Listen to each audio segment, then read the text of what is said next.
Les kangourous nous paraissent probablement mignons parce qu'ils sont à la fois très différents de nous et en même temps, grâce à leur habitude de se tenir debout et de saisir des objets avec leurs pattes antérieures, ils nous ressemblent un peu. Ici, même si le chien est un ami de l'homme, on ne peut pas s'empêcher de s'inquiéter pour le kangourou. Après tout, le chien l'a déjà chassé dans l'eau. Que va-t-il arriver à ce pauvre marsupial? Rien de grave. Il n'est pas tellement sans défense qu'il n'y paraît à première vue. Il semble que l'entrée dans l'eau fasse partie de son plan astucieux, en fait. D'un seul geste, le kangourou attrape le chien et commence à le noyer. On dirait qu'une scène de chasse ordinaire s'est transformée en thriller. La tête du kangourou est levée hors de l'eau, mais il ne laisse pas sa prise. L'animal ressemble vraiment à une sorte de personnage négatif qui a révélé sa vraie nature au dernier moment. Le chien a réussi à s'échapper, mais il n'ira probablement plus jamais chasser le kangourou.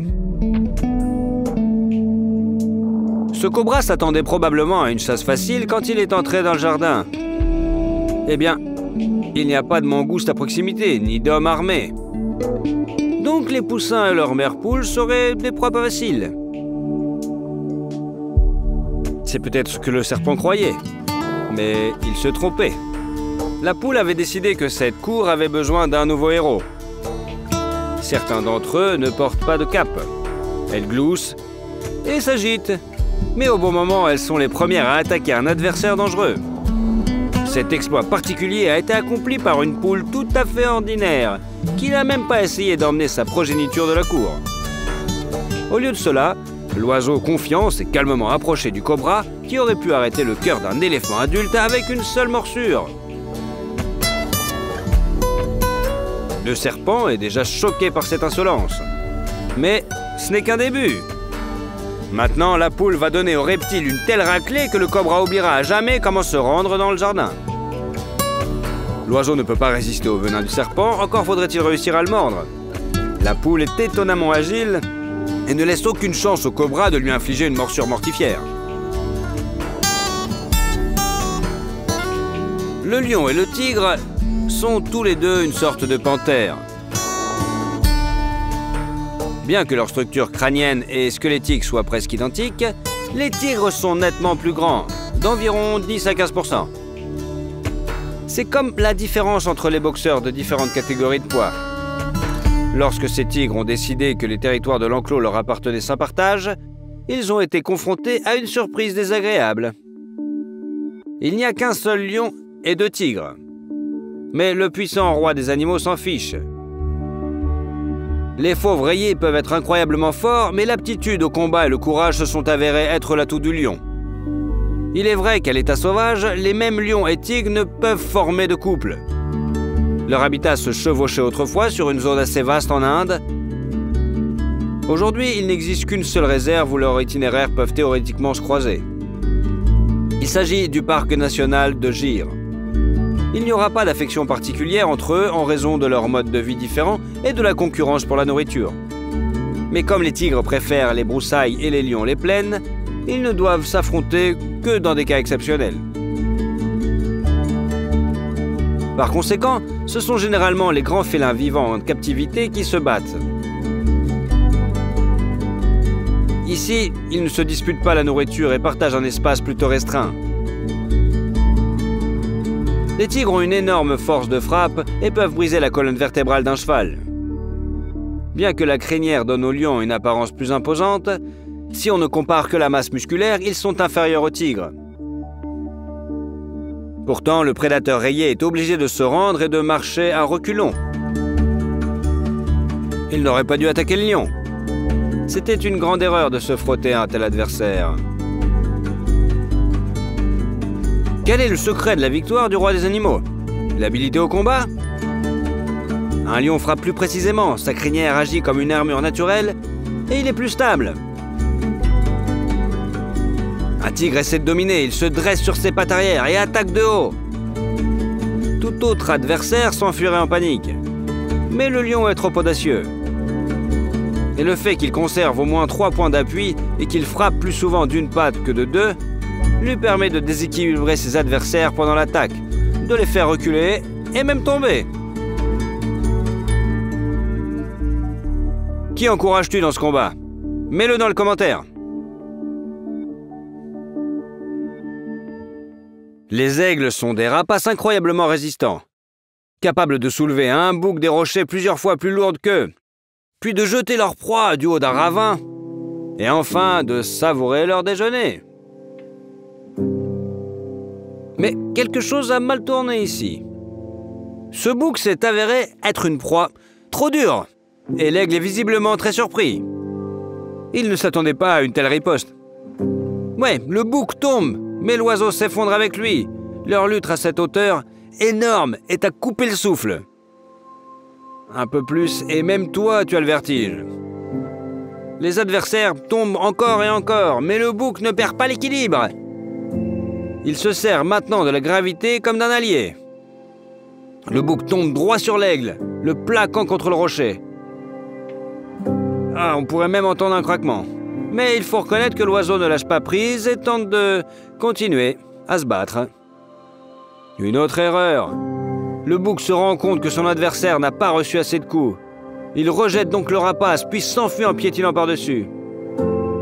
Ce faisant, le bouc a été chaleureusement soutenu par son congénère, qui a également piétiné l'oiseau avec ses sabots acérés. Aujourd'hui, l'aigle restera sans dîner. On dit des hippopotames qu'ils sont les animaux les plus dangereux d'Afrique. Bien qu'ils semblent assez mignons avec leur gros nez, ce sont en fait des créatures incroyablement vicieuses. C'est l'une des rares espèces herbivores territoriales qui défend férocement son territoire comme une sorte de tigre à dents de sabre. Une couche très épaisse de tissu adipeux sous leur peau dure, lisse et résistante, et comme une armure presque inforçable. Les crocs et les griffes de nombreux prédateurs glissent tout simplement dessus. Cela dit, l'hippopotame rivalise avec le rhinocéros pour le titre de deuxième mammifère terrestre le plus grand, le plus fort et le plus massif après l'éléphant, bien sûr. À cet ensemble d'avantages, il faut ajouter d'énormes crocs aussi longs que le sabre d'un pirate. Un hippopotame peut broyer des os. En somme, comme tu peux le constater, ces animaux ont bien la confiance en soi. Les hippopotames n'ont pas seulement peur de personne,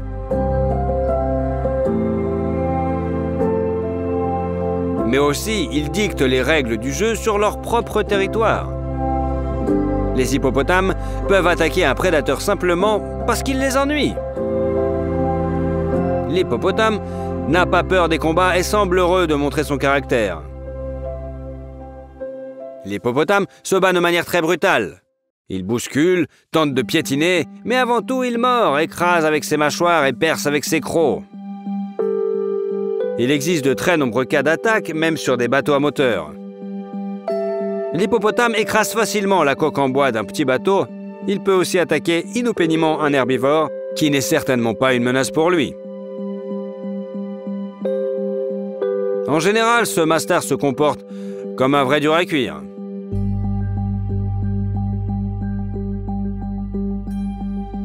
Comme tu peux le voir, une telle confiance en soi n'aurait pas pu bien finir pour lui. Normalement, un hippopotame n'a pas peur des lions et n'essaie pas de s'échapper. Au lieu de cela, le géant est le premier qui attaque. Eh bien, il faut admettre que le début du combat s'est vraiment déroulé selon les règles de l'hippopotame. Regarde la force monstrueuse avec laquelle il a serré la tête de la lionne dans ses mâchoires. On dirait qu'il aurait pu l'avaler tout entière. Mais la force des lions ne réside pas vraiment dans l'énorme puissance de leurs frappes ou des mâchoires. D'ailleurs, leur puissance de morsure n'est pas si grande. Le jaguar mord mieux. Non, la force des lions réside dans leur comportement de groupe. 3 lionnes ne peuvent pas faire face à un hippopotame. Eh bien, 7 grands félins feront l'affaire. 7 lionnes ne peuvent pas non plus finir le travail. Pas de problème, un lion mâle vient à leur secours. Il existe un stéréotype selon lequel les lions mâles ne chassent pas. Ce n'est pas vrai. Ils ne se tiennent tout simplement pas en embuscade, car leur crinière les trahit immédiatement dans n'importe quel environnement. Mais si les lionnes ont encerclé une proie trop forte, le mâle viendra certainement à la rescousse.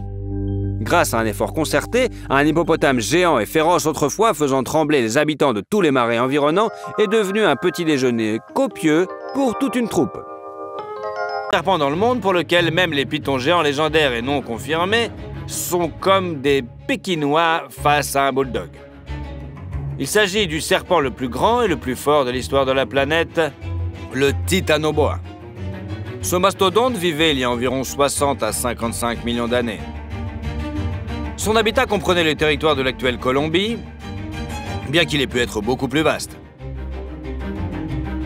Cet énorme serpent était un super prédateur de son temps. Il aurait pu chasser les dinosaures et qui sait, peut-être que cette météorite a vraiment mis à mal la population, mais ce sont des monstres comme le Titanoboa qui les ont achevés. Croyez-moi, quand on parle de monstres, on n'exagère pas. Ce reptile pouvait atteindre 15 mètres de long et peser près d'une tonne. Le Titanoboa est plus long qu'un camion et plus de 2 fois plus lourd qu'un ours polaire. Pouvez-vous imaginer la force d'un reptile doit avoir pour déplacer un tel corps sans membres et même chasser avec succès en même temps? Il était 3 fois plus massif que les serpents géants modernes, les plus grands et les plus uniques. La largeur du serpent atteignait au moins 3 pieds, environ 1 mètre. Et vous êtes déjà heureux que cette créature ait disparu il y a longtemps, non? Mais qui sait, les jungles de Colombie n'ont pas encore été entièrement explorées. Étonnamment, selon les scientifiques, le Titanoboa ne chassait pas les derniers dinosaures, mais les poissons. Ouais, c'est un amateur de sushi. Bien sûr, pour en avoir assez, il devait chasser beaucoup plus souvent que les boas modernes. Mais à l'époque, les eaux d'Amérique du Sud grouillaient de vie. Et une force incroyable permettait à ce serpent de développer une vitesse de nage impressionnante, de sorte que la poursuite des poissons, et même dans les eaux boueuses des rivières, se terminait souvent avec succès pour ce super prédateur. Il est intéressant de noter que dans les gisements datant de l'époque du Titanoboa, les scientifiques n'ont trouvé aucun fossile d'un autre prédateur de taille comparable. Cela signifie qu'après l'extinction des dinosaures, le Titanoboa était très probablement le plus grand prédateur non seulement d'Amérique du Sud, mais aussi du monde entier. Et cela a pu durer des centaines de milliers d'années. En outre, le Titanoboa est le plus grand serpent de l'histoire. Mais s'il ne chassait pas les dinosaures, pourquoi avait-il besoin de dimensions aussi énormes? Les poissons de l'époque étaient-ils aussi monstrueusement grands? En fait, le Titanoboa a pu atteindre une réelle taille pour 2 raisons. Premièrement, après la disparition des lézards d'eau, il n'y avait tout simplement pas de concurrents. Deuxièmement, le climat était alors beaucoup plus chaud. Les conditions climatiques affectent davantage les créatures à sang froid que celles à sang chaud. Les mammifères géants peuvent apparaître dans les climats froids, mais ce n'est plus le cas des reptiles géants. Ils ont besoin d'une véritable chaleur. Voici une autre raison de vous inquiéter du réchauffement climatique. Ne me remerciez pas. En général, ce sont les serpents non venimeux qui deviennent vraiment énormes. Mais il existe aussi des géants venimeux dans le monde. Il s'agit tout d'abord du cobra royal. Contrairement aux idées reçues, il est loin d'être le serpent le plus venimeux de la planète. Mais ce n'est pas pour rien qu'il porte ce titre royal. Après tout, il chasse d'autres serpents et les plus venimeux et les plus dangereux. Même les reptiles qui peuvent tuer un éléphant d'une seule morsure ont peur de ce monstre. Pour chasser cette proie, le cobra royal dispose de tout un arsenal. Il s'agit à la fois de son propre poison, assez puissant, et de sa résistance aux toxines des autres. Mais avant tout, son arme est énorme. Dans un duel, elle l'emporte facilement sur les serpents, qui atteignent pourtant 2,5 mètres. Le cobra royal a une musculature très puissante et une tête énorme. Et surtout, ses dimensions peuvent atteindre 3 mètres.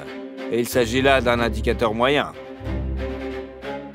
Avec un bon régime alimentaire, le cobra royal peut grandir d'1,5 fois. Et il est prouvé qu'un cobra peut atteindre jusqu'à 3,50 m. C'est la taille des jeunes pythons et boas. Il existe parfois des vidéos montrant des cobras aussi énormes, mais il n'est pas possible de mesurer et de documenter leurs dimensions avec précision. En effet, les cobras royaux ne sont pas capturés que lorsqu'ils s'approchent trop près des habitations humaines. Les voisins effrayés qui attrapent un reptile peuvent toujours le prendre en vidéo, mais personne ne mesurera un tel monstre. parce qu'il pourrait tout simplement t'attraper et te bouffer. Tous les serpents n'ont pas la souplesse suffisante pour s'élever verticalement au-dessus du sol.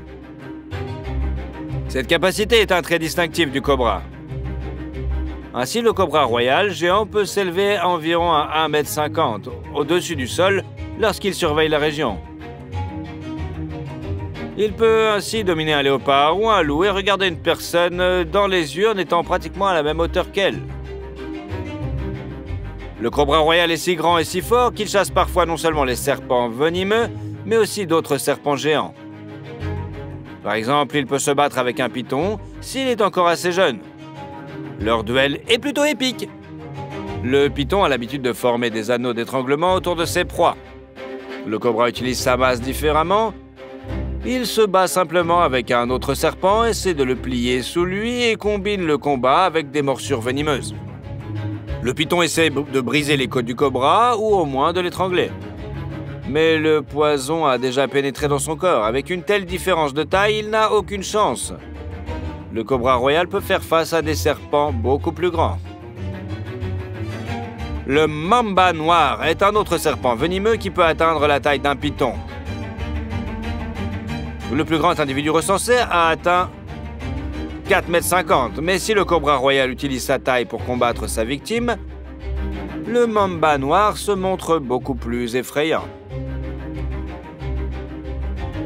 Il est l'un des rares serpents à pouvoir poursuivre ses proies et il a besoin d'un long corps pour développer une vitesse comparable à celle d'une personne qui court. Eh oui, le mamba se fatiguera beaucoup plus vite, mais si vous avez envie d'un hamburger, nous avons une mauvaise nouvelle pour vous. Le venin du mamba noir est rapide, tout comme sa morsure.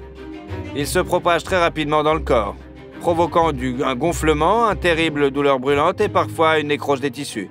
Il s'agit d'un poison à la structure complexe qui agit principalement comme une neurotoxine et arrête la respiration. Si un serpent vous mord le doigt, il faut quelques heures pour que le sérum pénètre dans l'organisme. Il s'agit du visage ou de la poitrine et il ne faut que 30 minutes.